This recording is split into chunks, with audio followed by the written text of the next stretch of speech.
Hello, good morning, friends. Today is a good day. Great to be here with you live on this Friday morning. Feeling a bit rushed as my Facebook Live feed was not available this morning, so I had to recenter and do a mood check, recenter, and then get creative and find a solution. So already in the practices of the unexpected, the startle of the unexpected, feeling that rush of emotion, and then operationalizing these various practices that we're talking about, creating that space between the stimulus and the response in real practical logistical times here with getting this Facebook up and streaming. So good morning, Kathy. Good morning, Henrietta. Great to see you online here, and I'm excited to just share this chilly, cool Minnesota morning. Very crisp. The snow squall from yesterday was a bit of a surprise, to say the least, and so we've got a myriad of weather just moving here in Minnesota, and we're adapting to it. So seems like each weather cell that comes in offers us something new, and there's usually something challenging and something. There's a blessing behind it all. So that's how we are entering the morning here in Minnesota. Wherever you're listening from or listen on the recording, I hope this morning meets you in a way that brings you to life, and you see the positive and the blessing in it. So today we're going to be exploring the final chapter of The Artist's Way as we explore the creative imagination that exists between the stimulus and the response. If we keep going all the way back to when, over 3 weeks ago, when we started these meditations together, when our whole social function started to turn upside down and spin around. It was really about, okay, well, our external liberty is being contracted temporarily, and how can we cultivate the inner freedom that exists when our status quo is disrupted. And so we have explored self-awareness. We've spent 12 days in building our creative imagination with reflections on each chapter of The Artist's Way. And it's great to just be here at the very last chapter and sharing some of these reflections as we start to come to completion here. So I see that Darlene is on. Good morning, Darlene. And I see that Heather is on. Good morning, Heather. Now seeing all of you, all three of you, all four of you on here, I have images of and memories of Lake Superior, so thank you for that. So recovering a sense of faith as we build our creative imagination is, I think it's hard to say which chapter brings me more to life. I think they all do in their own way. I really think this book is just a book on just wisdom. It's just a wisdom, and it's both wisdom and a practical guide to how to cultivate our creative imagination in whatever area of our life that we want to pursue new, fresh, creative ideas. And at my core, I've always been a person that I'm a very physical person. I'm a relational person. I'm an intellectual person, there are many parts of me that I identify with, and I enjoy cultivating. And I would say over the years, as I reflect back, my sense of faith and spirituality is the strongest essence of who I am. So this chapter on recovering a sense of faith really has a deep place for me. When I read the words, when I hear the author's voice and what it stirs in me, probably stirs the most deep sense of calling, and speaks to the truest essence of who I am. So we're just going to cover 4 topics today, share some reflections, and then talk about one of the tasks, a really beautiful and gorgeous and esoteric practice at the very end, which I really love. So I'd like to share that with you. And something that I've, over a year now, I've been reading about it, imagining it, and I think I'm, this morning as I was reflecting on it, I'm ready to take action and actually do it. So I'll share a little bit more about that with you. And then I see Anna is on. Good morning, Anna. So the first one is the under recovering a sense of faith as creative recovery, or if you identify as a declared artist, is trusting, following the life. And that sounds really soft and ethereal, like, ooh, follow the life. How do you sink your teeth into that in a practical world? And the phrase in there that really rings most strongly with me is she quotes Joseph Campbell.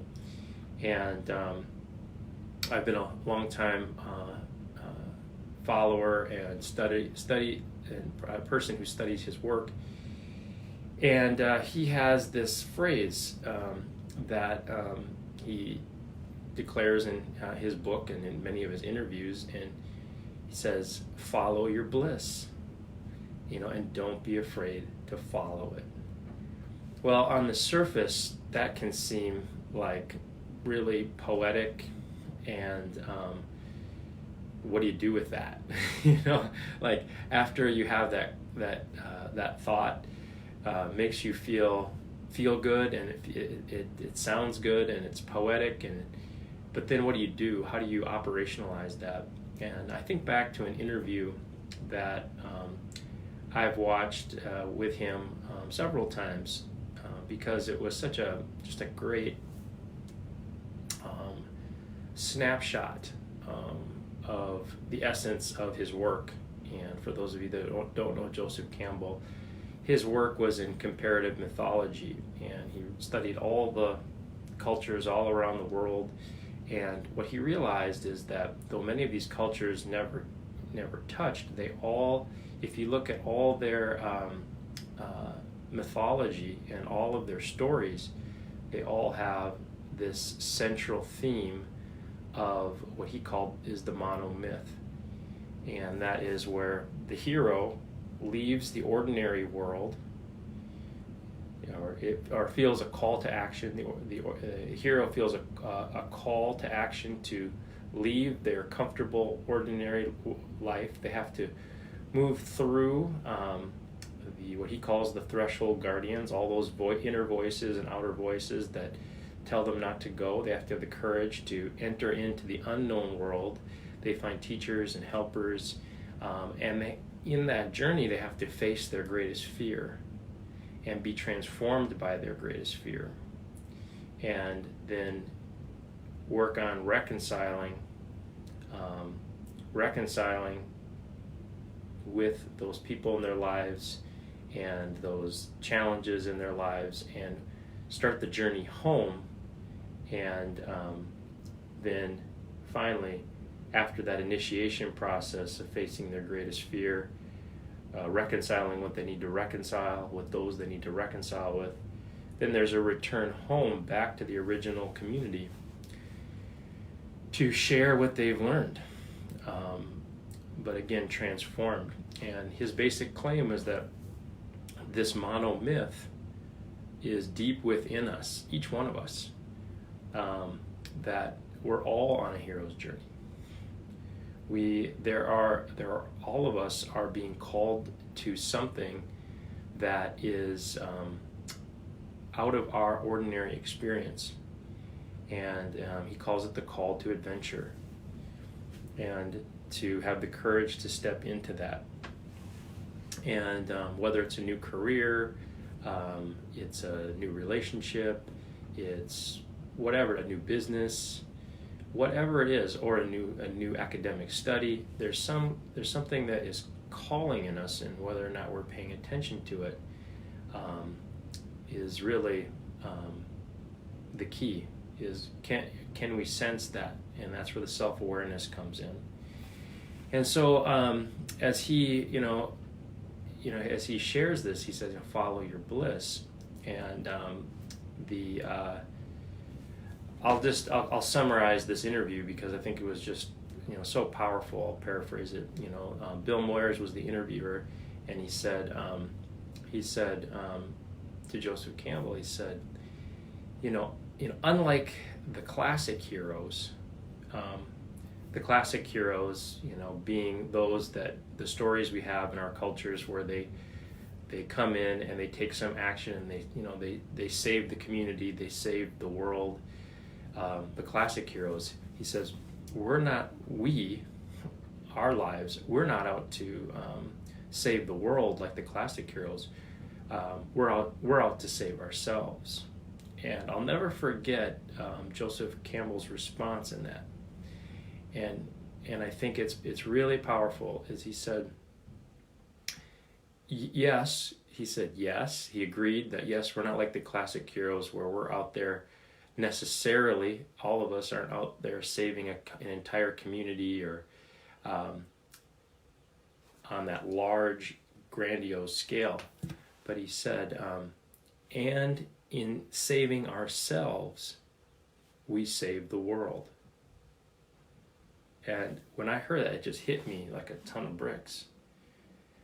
And how I interpret that is that when we come to life, he went on to talk about, there's no question what a vibrant, alive person, when somebody comes alive themselves, they start to bring everybody else alive. And then that has a ripple effect. And so when we save ourselves, in other words, when we are on our true path and we are on our call to adventure, and we are walking the path that brings us to life, we bring to life everybody with whom we're connected and everybody we meet. And in that sense, by saving ourselves, we save the world.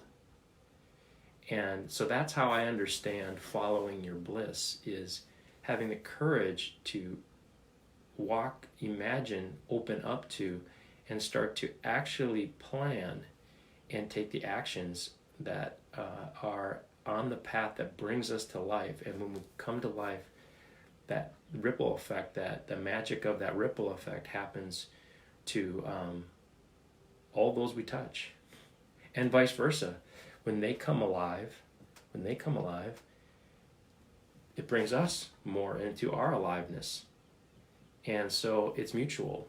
It goes back and forth, and so that's the phrase. Trusting. There's a faith there in trusting that which truly brings us to life, and that's as we recover our creative life, or maybe we're already in our creative life, or we bolster our creative life, is continuing to cultivate that sense of faith. There's a certain amount of trust when we're go on our hero's journey, and we stand at the precipice of the known ordinary world and the unknown world. Where that call to action. And when we take that first step, we don't know we don't know everything, and that's where the faith comes in. And that's been my experience over the years. Each time I've embarked on a personal hero's journey and stepped into my fears and have allowed myself to be transformed by them. That has been my experience every time. Of course, each journey is different. The stories are different, the characters are different, the people are different. I'm different. And there's a certain faith. And it seems to me that faith is like a muscle. The more we use it, the stronger it gets, and the more we're able to take those first courageous steps on that new path, and trusting the process, and trusting the mystery, and trusting that this isn't just a random act or a reckless act. It is a powerful and life-affirming act. So those are my reflections on trusting and following, trusting the following of our bliss. And I hope my sharing is helpful in some way. It takes something that is many times often esoteric and fuzzy, and it grounds it in the practical world. And that's my hope. And in the next few weeks, we're going to be talking about taking imagination and creativity, and how do we step by step ground that into practicality and into a plan of action. How do we do that? So we'll be talking about that. So that's actually a nice segue to the future days in the reflections and meditations. Then there's mystery. Mystery. I thought this was wonderful advice too.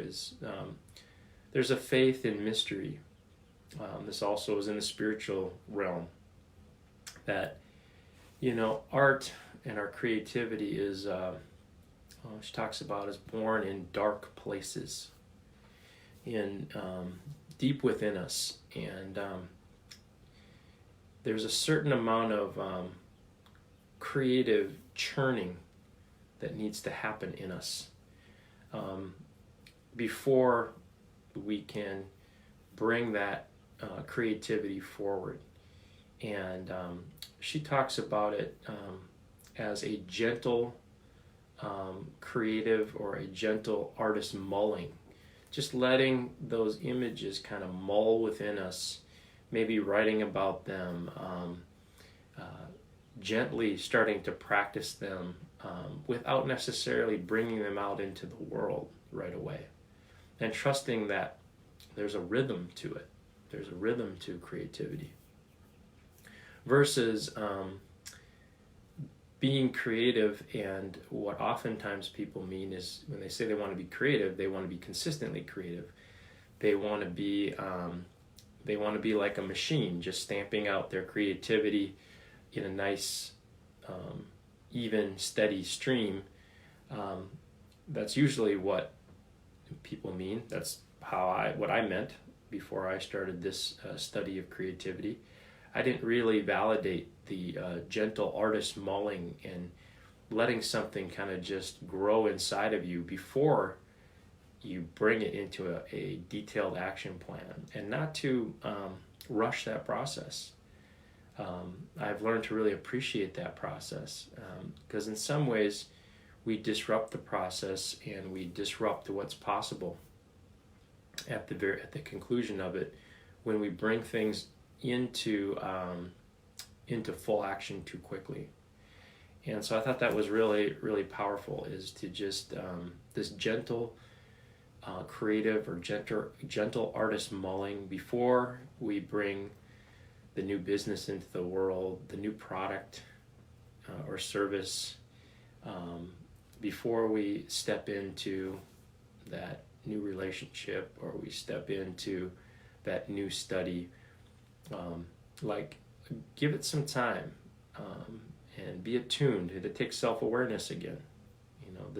These are things that are more of a felt sense than nice, easy, clean steps along the way. We have to if we're looking for a rational guideline,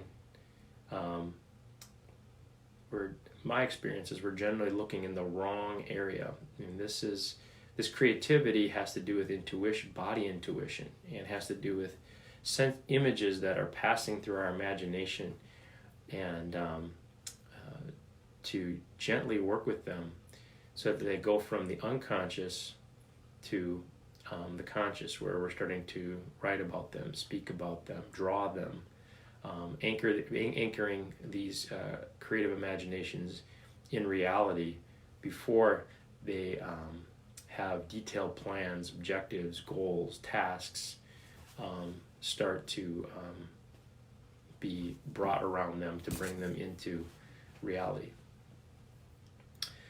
So that's mystery.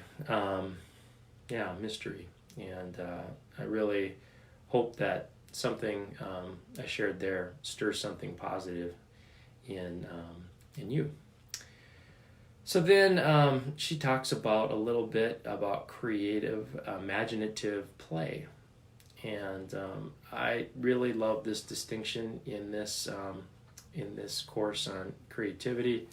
And she makes this distinction between art as a process, an ongoing process that is accessible to us all, versus capital A art, where we have this notion what art is.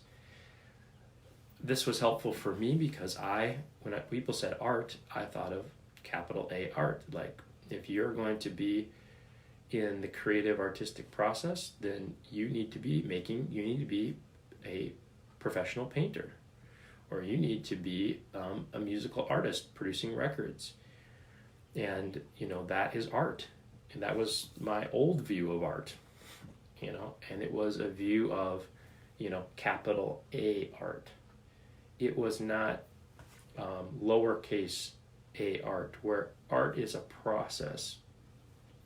Art is the process of opening up to our creative imagination and our musings and our creative longings. And art is committing to the practices, those basic tools that we've talked about in these last couple weeks around writing our morning pages, longhand, stream of consciousness meditation writing, going on our artist dates to inspire ourselves, and taking our artist walks. So we're taking our creativity and tying it to a movement so that it starts to produce actions in our lives. So those are, art is the process of opening up to creativity and allowing the new to start to move in us and through us. And so I think that was really helpful, is to not let the notion of capital A art keep us from our own artistic expression, our own creative expression. She also talks about in this hobbies. Hobbies have a great way of allowing us to stay in our creative process, because hobbies, by their nature, we enjoy them, and we generally don't have external deadlines that are driving us towards completion and then on to the next thing, as it can often be in our careers. And it doesn't mean that we can't bring this creative play into our careers. And our hobbies are one great way in order to start to practice that enjoyment of the creative process, so that we're developing that in ourselves where there's a free space. So maybe one of our hobbies is quilting, and it allows us to start to practice that creativity, that play, work with our morning pages, our artist walks, and our artist dates around the hobby of quilting, or building model trains, or whatever the hobby is. Maybe it's a movement art, martial art, maybe it's painting. But it gives us the freedom and the space to enjoy the process without driving towards final completion. And not that we don't eventually have completion and put a date on things to give some creative structural tension. Not that we don't do that, but it's something we put that goal on it. We do it because we enjoy it, not because we're being forced to, and there's a difference there. At least my experience, there's a difference. And then the very last, the last topic under discovering a sense of faith. This is a wonderful concept, and I think more than as a concept, I think it's an awareness, and what she calls is when we finally commit. We could go back to the hero's journey. When we finally commit to our creativity and that which is life-giving, when we finally commit to following our bliss, she talks about we have to develop this capacity for what she calls is escape velocity. Now, it's kind of a curious term, so I'll share a little bit more about that. Once we have this creative impulse in us, and we can feel the path that's going to bring us to life, and if we use that hero's journey metaphor and we start moving towards it, and we get up to that threshold, that we feel that call to adventure, and we get up to that threshold where we have those threshold guardians, those inner and outer voices that are telling us not to go. We have to start to build within us this capacity for escape velocity. And what she asserts here is that when we finally gather enough energy to step into and onto our true path, we draw to ourselves a test. Some test comes to test our commitment. And what it is it's some voice or somebody, it's some inner or outer voice or experience that wants to pull us away from the path, the life-affirming path that we've committed to. And at that moment, we have to have had built enough commitment inside, or escape velocity inside, that we can move past that test. We can pass that test and continue on that journey. She has some great examples of her friend here in this book that talk about how she developed this frame of reference, and she talked about how her friend that came up with this term described it in terms of, one example was you draw yourself a test. It's like, she said, when you're gonna marry Mrs. or Mr. Right, and the moment you commit and you're about to go on the path that's life-affirming, all of a sudden Mr. or Mrs. Poison calls you up and wants to get back together. That's the test on a relational level. Or maybe you're going to start a business, and you're totally committed to it. It's everything that you ever wanted. You're about to start this business, and then maybe, to give a relevant example, all of a sudden the economy turns upside down and there's a pandemic, and it feels like, well, I can't start my business.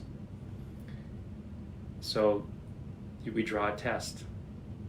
And the question is, how do we take that disruption, and how do we find a way to move forward regardless of what is happening to us, what external test is we're drawing to ourselves.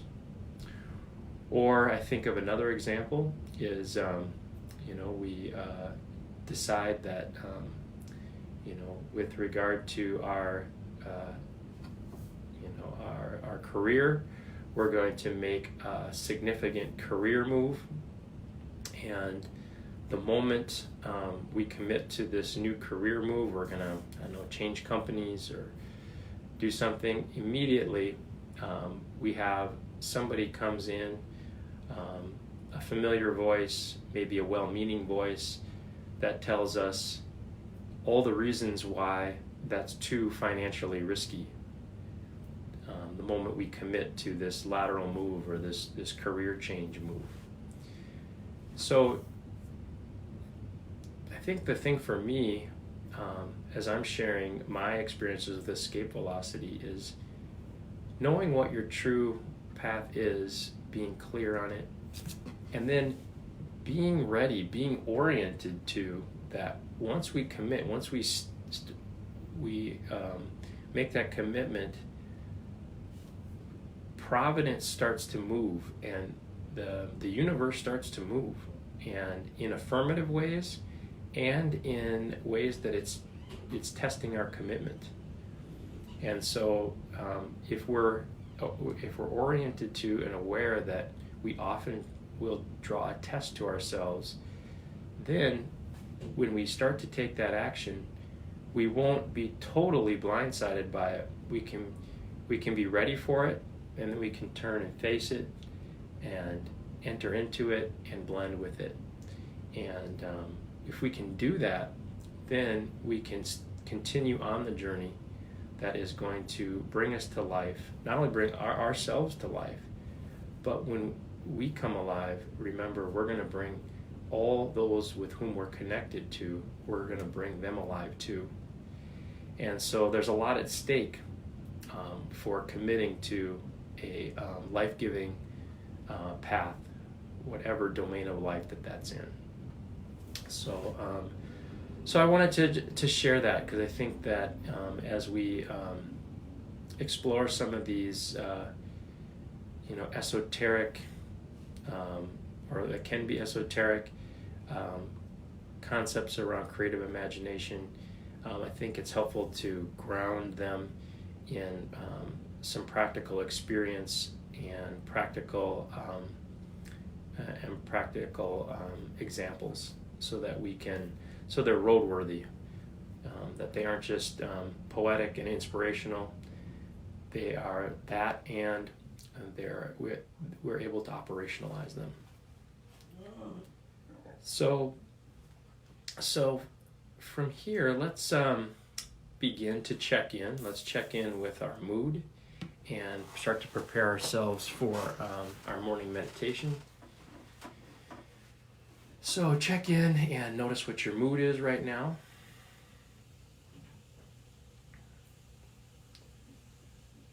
I feel excited, felt sense. I feel like I'm slowly starting to expand. And notice what that is for you. Feeling into that. And let's begin by relaxing our eyes, softening our eyes and jaw, relaxing our chin. Bring our shoulders up. Taking a moment to feel, shoulders up. And relaxing there. Opening your chest. Relaxing your diaphragm. Relaxing your belly.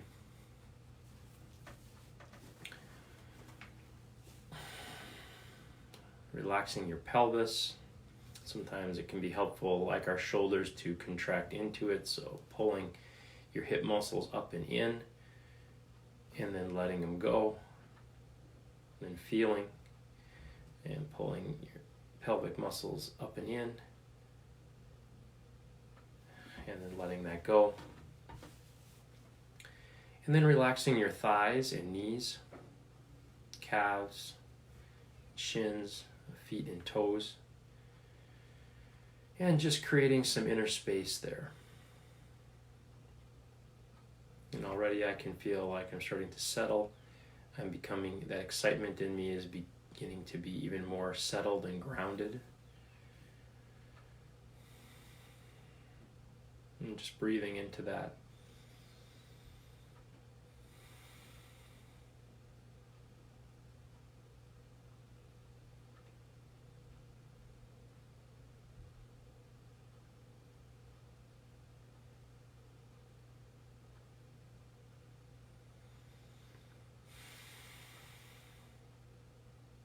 Let's center in our length. So let's center in our length. Centering in our, from top to bottom here.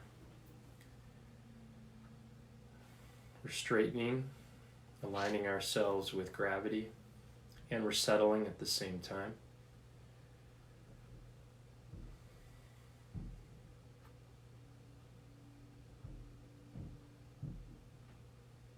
Let's use some imagery with breath. Let's take a deep breath in through the crown of our head. Pull that breath through, exhale out through our feet and hands.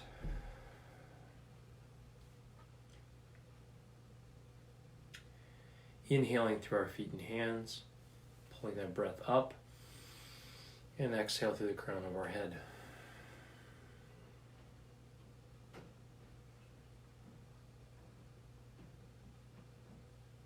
Feeling ourselves centered in our length, in our dignity, feeling our felt sense of power, power to take action.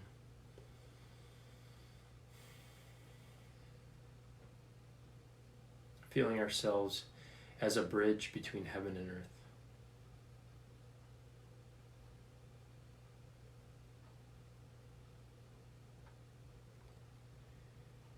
And then very slowly start to include your width in your self-awareness, your somatic width. Feeling yourself from left to right, this social emotional plane. So to start to maybe rock left to right.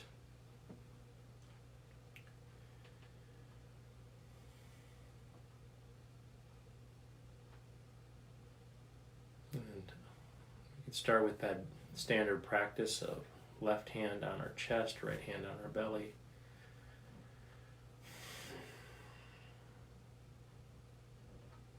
And this is a great symbol of first starting with ourselves and our commitment to our personal boundaries, self-care, self-cultivation. And we can do these through those artist practices of our morning pages, our artist dates, our artist walks, exercise, good food, letting in helpful people, trusted friends.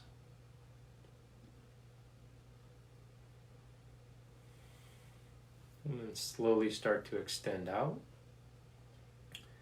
Start to extend out to maybe someone or some other living thing within your view.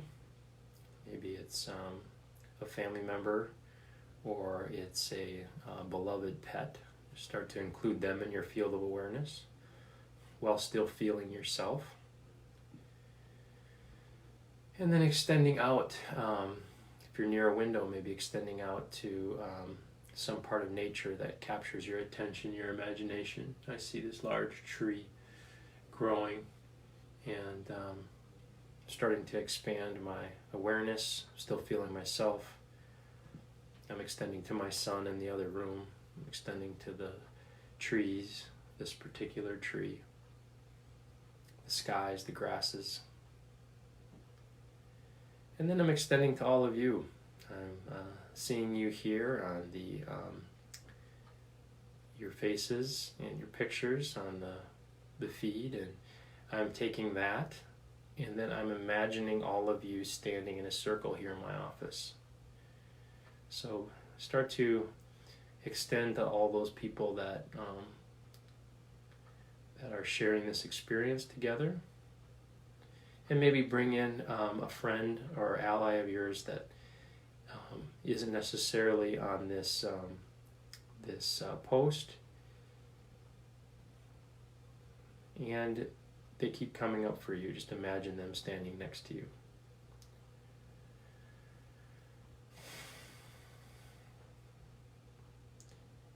And then maybe let's extend out a little further today on this Friday, extending out and including an enemy or an opponent, somebody who is your adversary. You can still have a healthy boundary with them, and at the same time extending love, compassion, letting go of, for this moment at least, letting go of your grievance with them, freeing yourself from that. Then let's take a deep breath in through our left hand, pull that breath through that dark space of our body, and exhale out the right. And then with your imagination and your attention, take a deep breath in from your right hand, pull that breath through the center of your body, exhale out your left hand.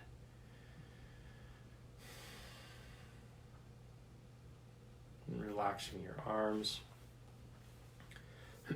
feeling centered now in your width as well as your length.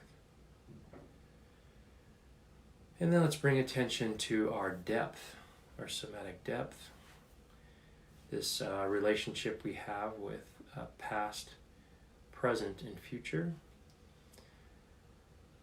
So bring your attention to the space in front of you. Imagine the space in front of you as your future, those creative visions and imaginations that are pulling you forward, your longings, your yearnings, your commitments. Imagine the trajectory of this next hour, of the day, of the weekend. Imagine that all at the space in front of us. And at the same time, start to bring attention to the space behind us, our back. Start to feel into our history, our lived history. All the experiences that have shaped us, all the present moments that have come before this present moment. A source of wisdom, source of strength. Feeling our talents and our competencies at our back. Feeling our friends and our teachers at our back. Feeling our lineage at our back, our parents, our grandparents, our great-grandparents,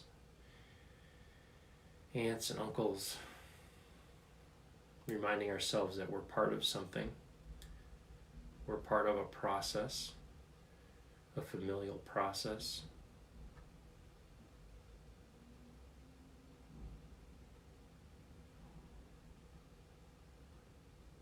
And feeling that at our back.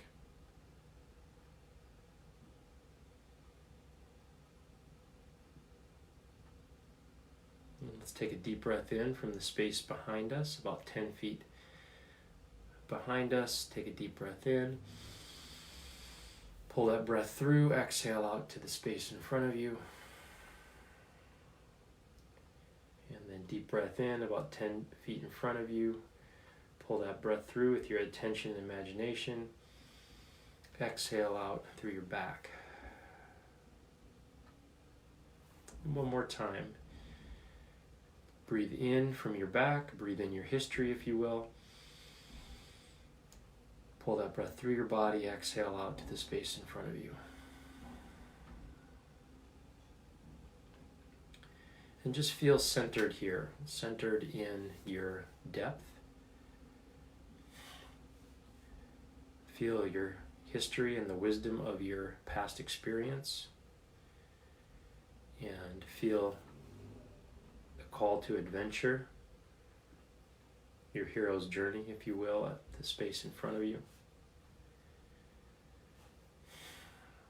And while we have an anchor in our past at our back, and we have a calling, a call to adventure in the space in front of us to guide us, to direct us. We're collecting the majority of our presence and attention into the felt sense of the present moment. That felt sense of effortlessness here in our depth.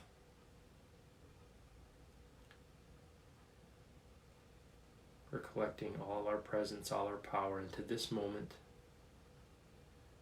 the only moment that ever really is.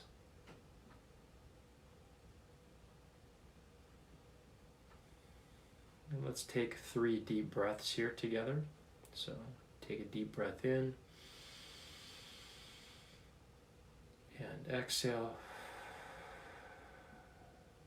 A deep breath there into our center. Let's take another deep breath in, a deep breath into adventure and into our purpose.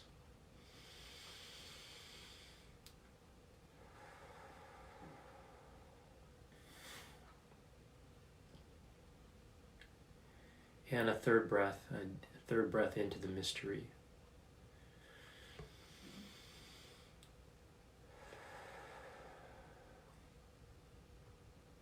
Breathing into our faith, our sense of faith.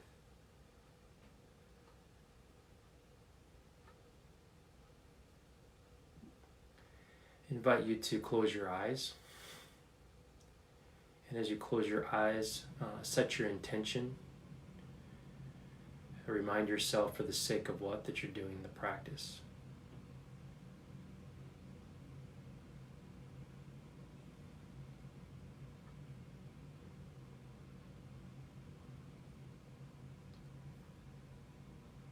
Enough. These few words are enough. If not these words, this breath. If not this breath, this sitting here, this opening to the life we have refused again and again, until now, until now.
Enough. These few words are enough. If not these words, this breath. If not this breath, this sitting here.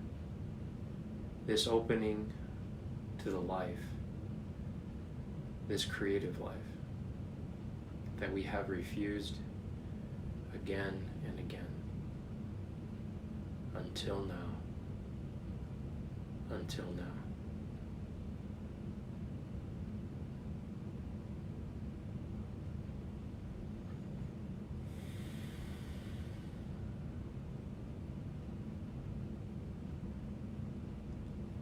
And as we close our practice today, remind yourself again, for the sake of what?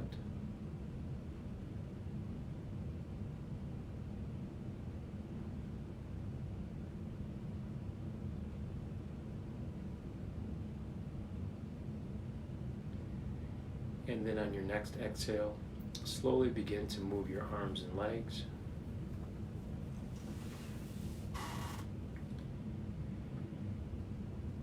And very slowly and very gently begin to open your eyes.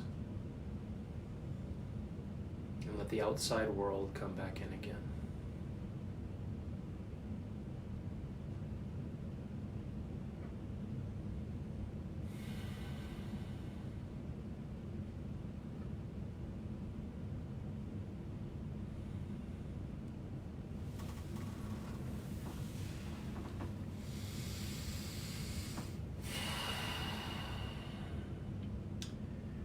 Notice your mood, check in with your mood. Notice if that's shifted since the beginning of our meditation this morning.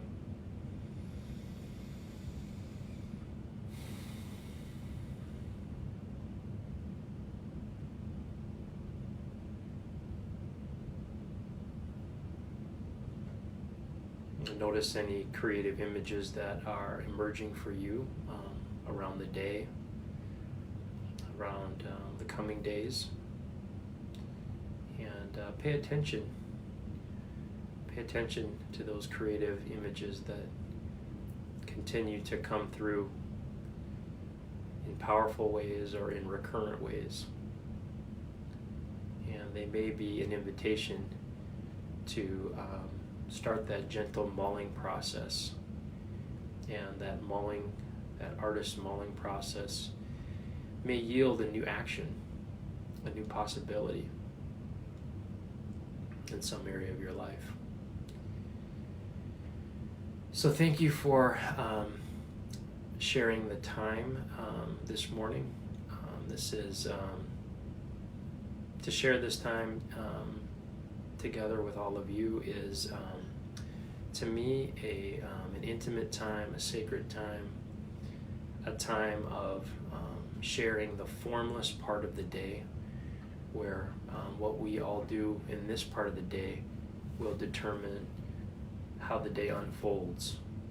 And so to share this time together is very meaningful. And so I really thank you all for creating the space this morning and creating the community. And tomorrow I'm going to, as I've been reflecting on this, I'm going to do a final reflection on creativity. We've covered all the chapters in creative recovery in this particular book. And I think that it's still feels incomplete to me, in that there are some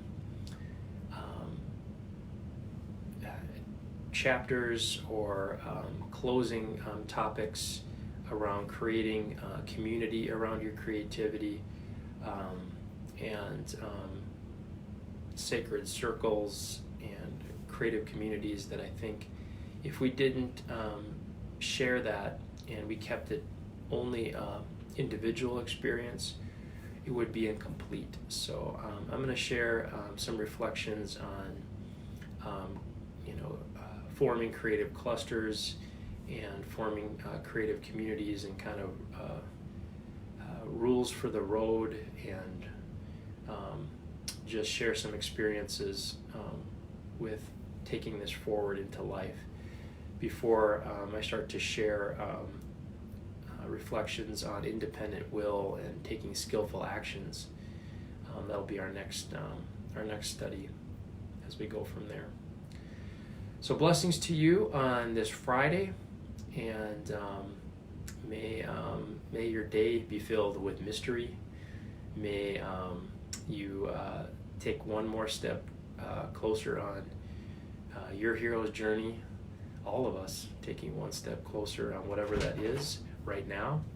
And may we all create this day in powerful ways. So blessings to you.